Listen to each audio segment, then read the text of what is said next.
ఉంటే ఇంకో ఎన్నిక చూస్తే కావచ్చు దేవుడు దయతలిస్తే ఎట్టుంటూ చెప్పలేని చెప్పంటారు. కానీ ఇది ఇస్తుందో నా చేసే జీవితం ప్రజా శీతాన్ని పాటుపడటానికి కొరకు ఏది ఇస్తుందో కేసీఆర్ గారి నాయకత్వంలో పనిచేయడానికి మీరు నాకు అవకాశం కల్పిస్తున్నందుకు వారి సూచనకు అనుగుణంగా మీరు ముందుకు వచ్చినందుకు మీకు హృదయపూర్వక ధన్యవాదాలు చెప్తున్నా. కేసీఆర్ గారిని కలవటము మా పాత సాన్నిహిత్యం దాన్ని కొంత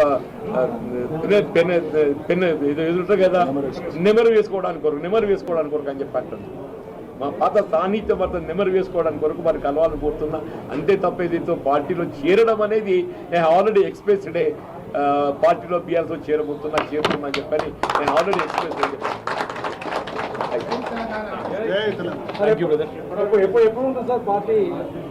తిన్నపోతూ రుచులు అడగకూడదు.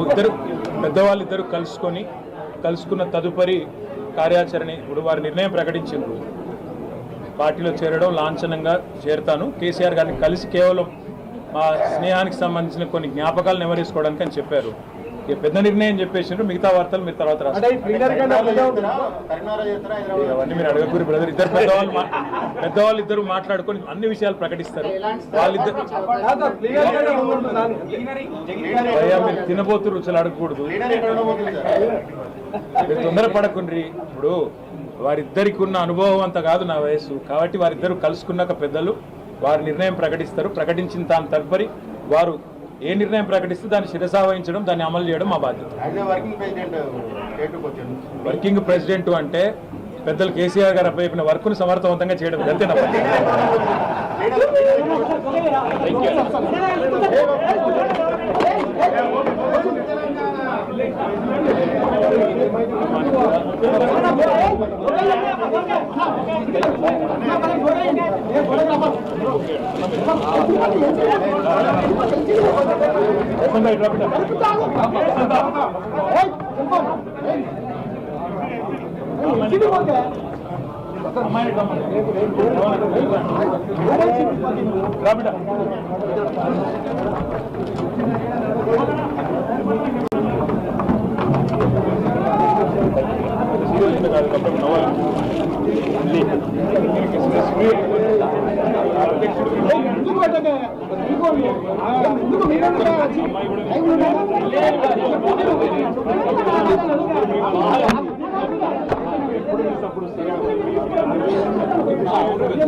ఈ తోపులాటకు కాదు వారెవరితో కాలు విరిగిందంటే మొత్తం మేము చూసుకుంటాం.